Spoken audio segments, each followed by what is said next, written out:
Hey everybody, I guess we're going to get started. My name is Sanders Kleinfeld, and I'm a publishing technology specialist at O'Reilly, and I manage our digital publishing workflow. So I handle EPUB, MOBI creation, PDF creation.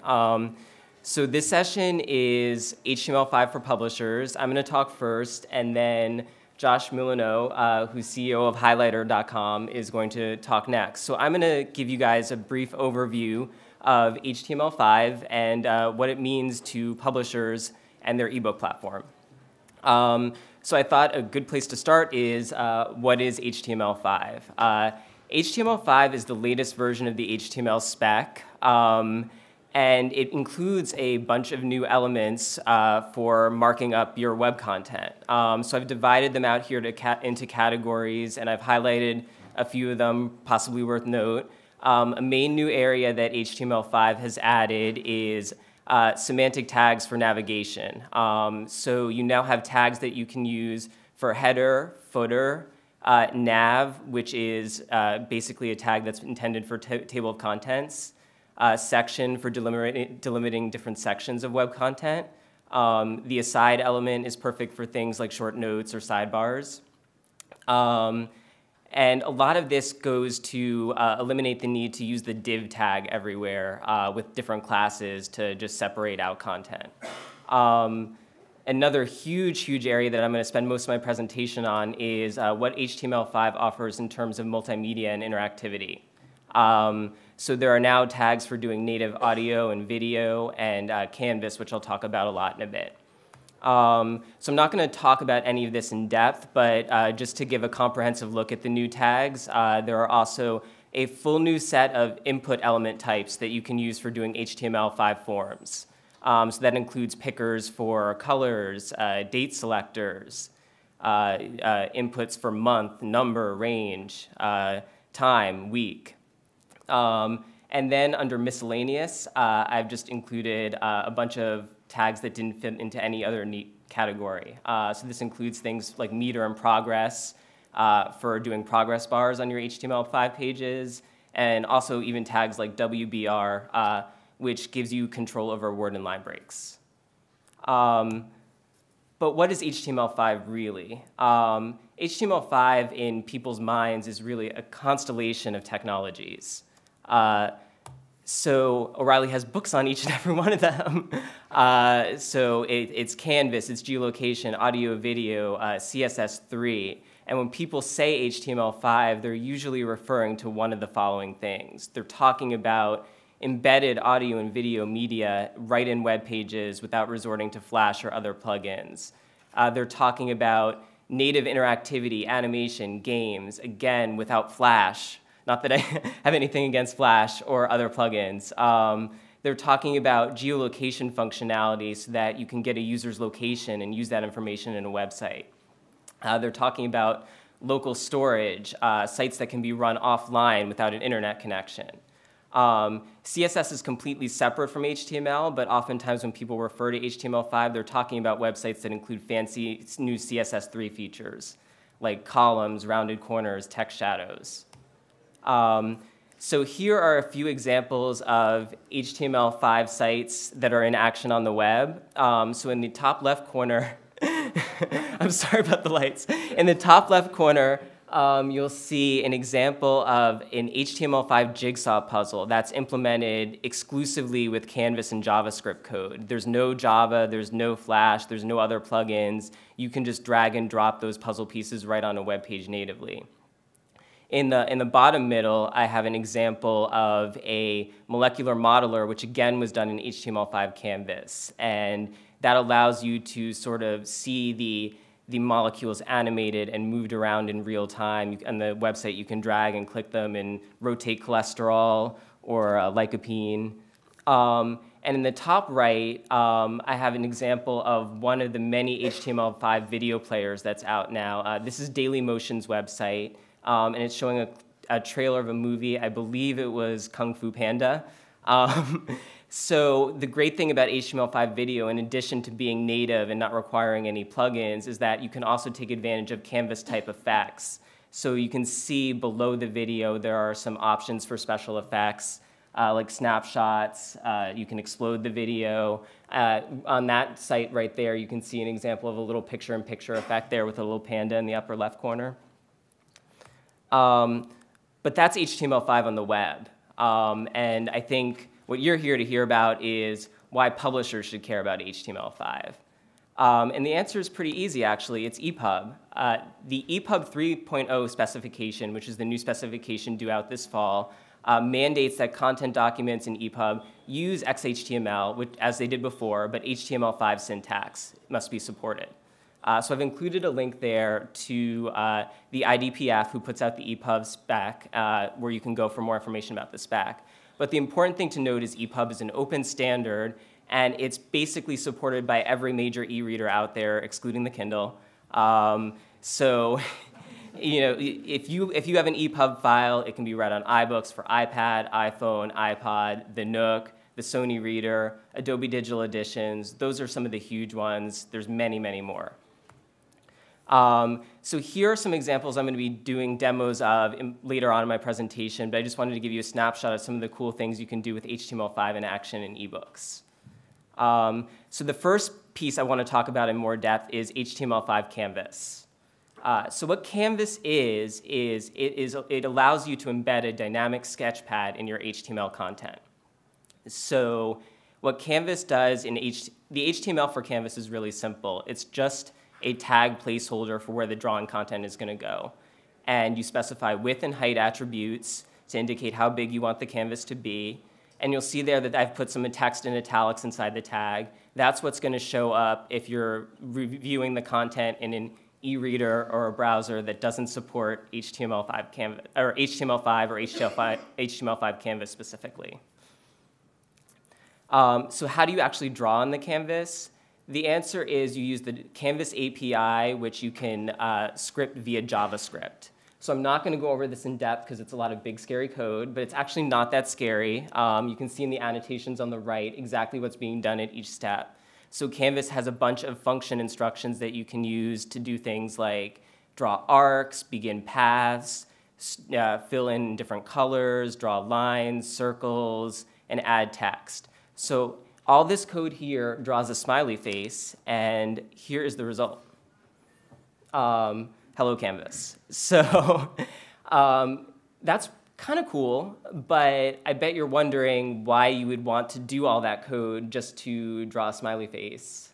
And the answer is that Canvas isn't really about just doing static images on a web browser. It's really about interactivity. And what's really exciting about Canvas is that you can dynamically update what's displayed on the canvas in real time and in response to user input, which really opens the door to doing so many cool things, animations, games, more, all native in a web browser without having to resort to plugins or Flash or anything like that.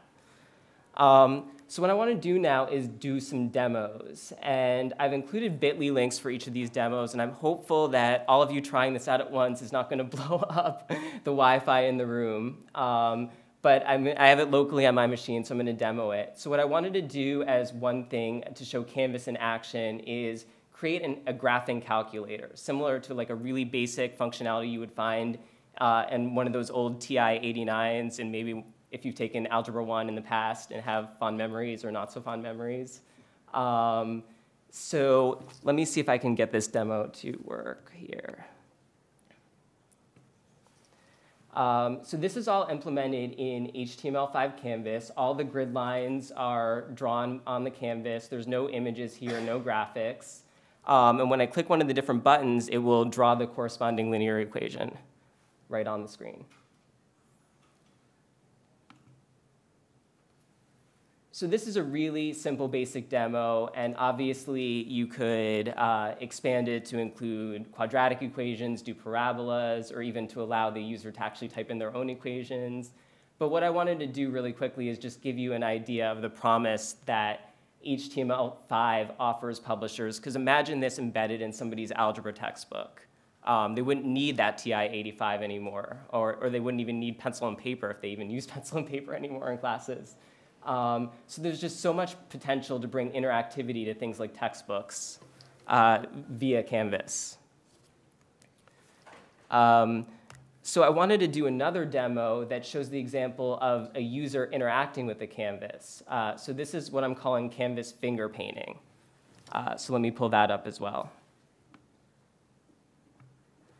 So this is basically just a blank canvas with a bunch of colors you can select below, and you can just draw on it directly with your mouse.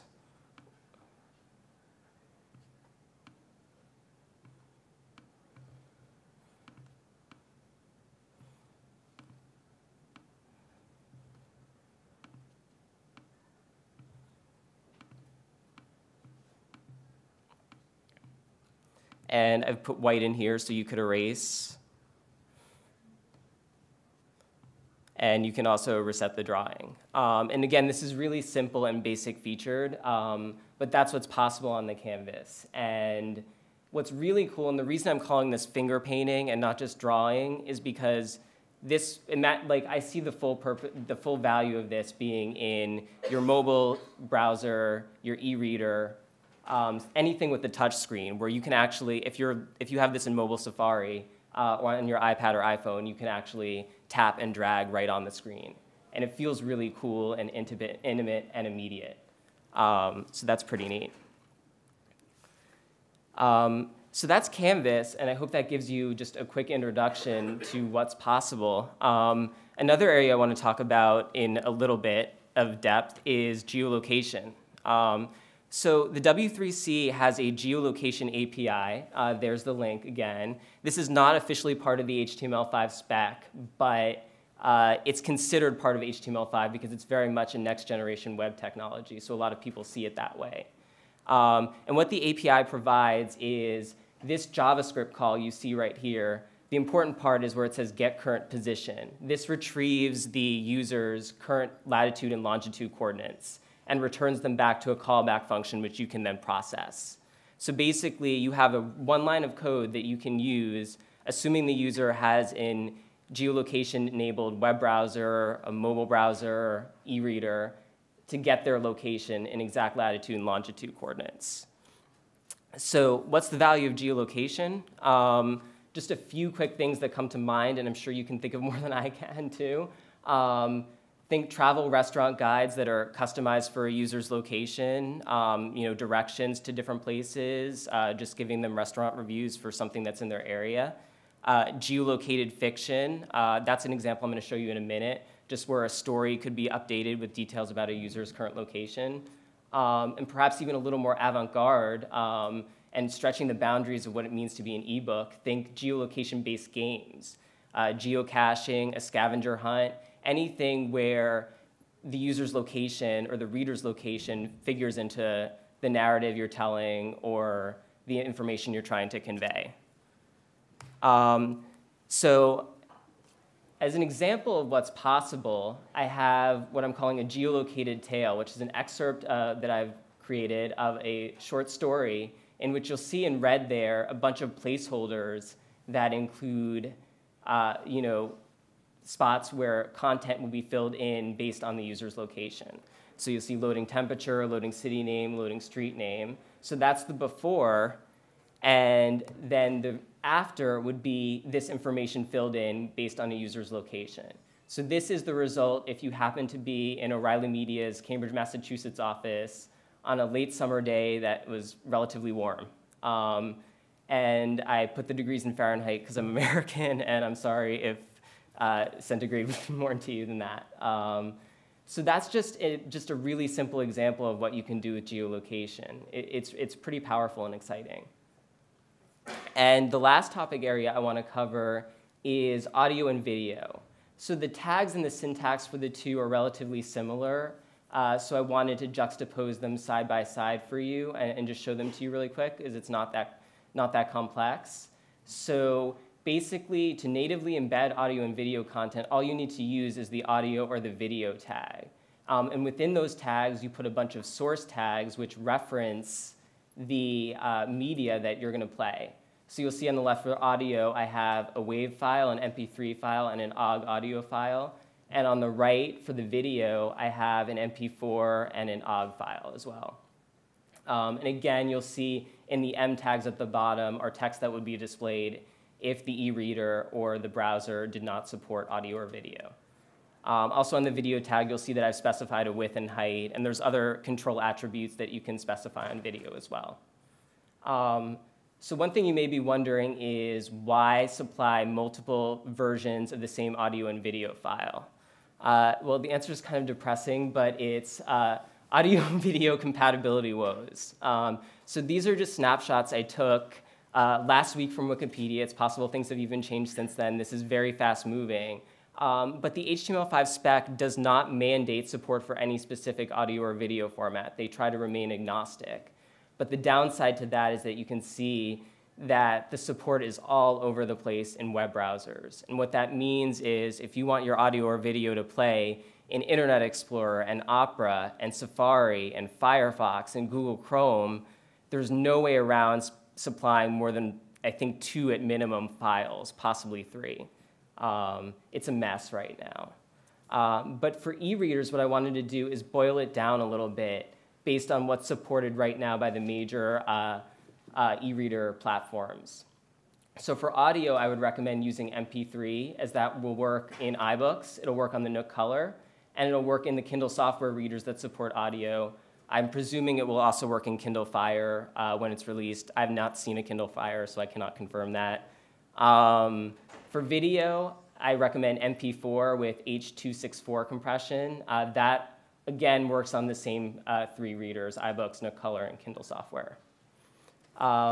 So one thing I wanted to do here next is, again, give you guys a couple demos.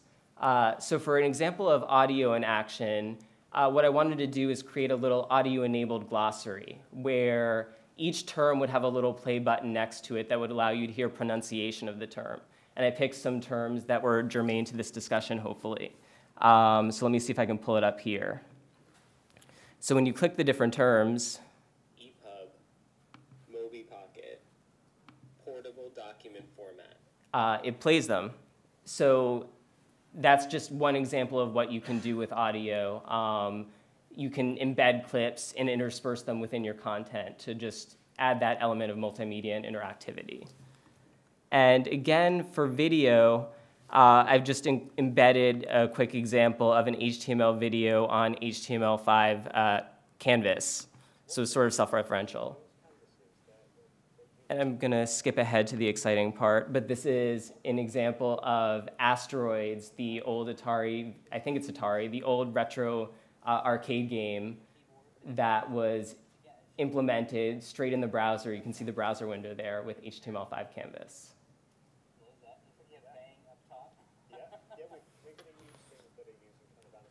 Okay, so you guys get the idea. So lastly, all this stuff is great, but I think the big $64,000 question is what kind of HTML5 support you can expect in today's e-readers. And like that audio-video slide I showed a couple minutes ago, it's really all over the place right now. But iBooks, as you can see, has the strongest support. It supports pretty much the entirety of Canvas from my experimentation. It supports audio, it supports video. By geolocation, I've put sort of, in that it does support the geolocation API, but it doesn't support outside internet calls to related APIs like Google Maps or GeoNames or any other web services. So you can get back the latitude and longitude coordinates, but unless you've got local code to process them, there's not going to be a whole lot you can do with that. As far as some other major e-readers, basically the trend right now is that audio and video are supported, but that's about it. So a lot of the enhanced ebooks that you see in the iBook store or the Kindle store, that's just embedded audio and video content with the audio and video tags. But Canvas isn't being used widely as of right now because the support just isn't there. I'm hopeful it will be really soon when people start adopting EPUB 3.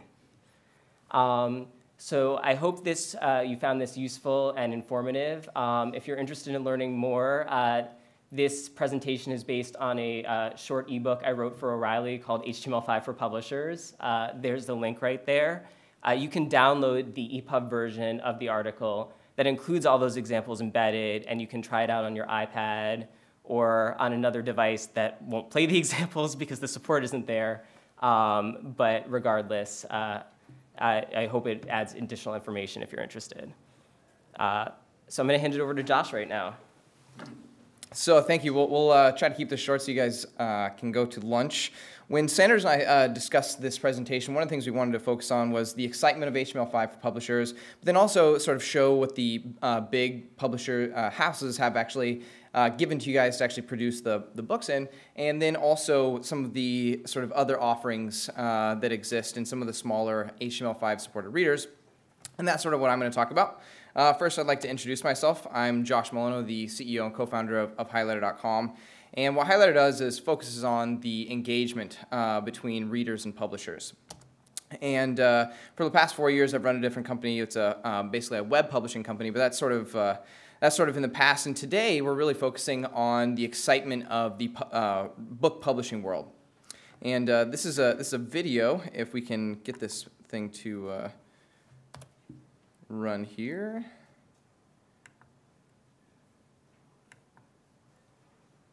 Maybe. Maybe not. I think you chose the secure option, which probably disables some stuff. So try escaping. Already? And then try playing it again. Just from this area?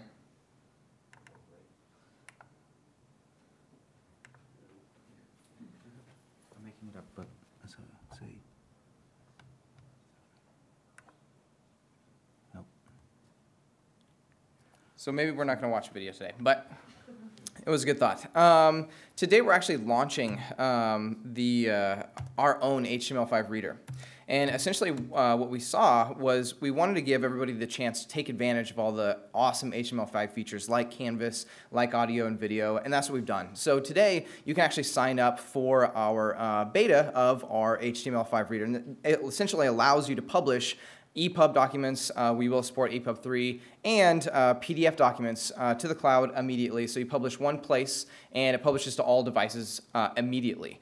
I can show you a couple of screenshots of the reader that we're launching. So this is, again, this is HTML5, takes advantage of all the HTML5 features that Sanders was talking about. So Canvas, which is really exciting, as well as the only one we don't support is geolocation yet. But we will allow people to embed audio and video and also have all the great highlighter functionality. So that means you can allow your readers to highlight things. They can make comments. They can share your content out, or they can actually save it so that they can reference later. Here's what a comment looks like inside the reader. Essentially, you actually get to see all of this as well. So in real time, you as the author of the book actually gets notified every single time someone makes a comment. So you can have real engagement with your readers for the first time. This is the sharing. So your readers also can share anything in the book, any text, any images, and any videos actually to Twitter, Facebook, or email it out. This is what your analytics will look like. So this is actually a real tool for authors and publishers to see how your readers are engaging with your content. So you can immediately know not only who your most engaged readers are, but you can actually see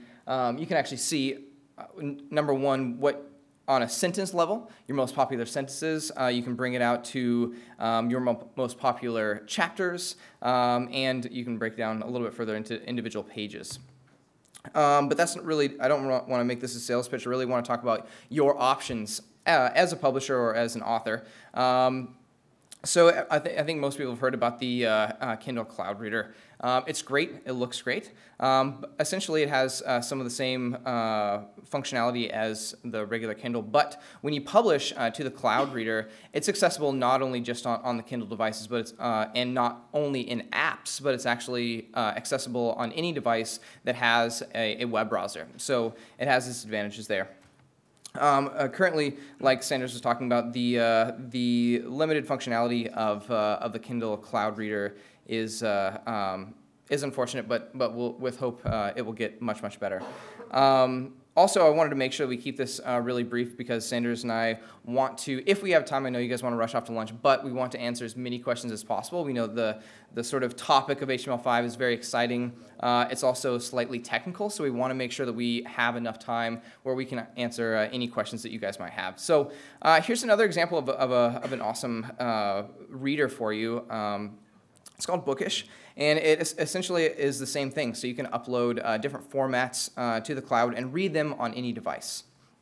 Scribd is a really popular one as well. They actually, this year, transitioned from a Flash-based reader to an HTML5 because of all of the promise that HTML5 has.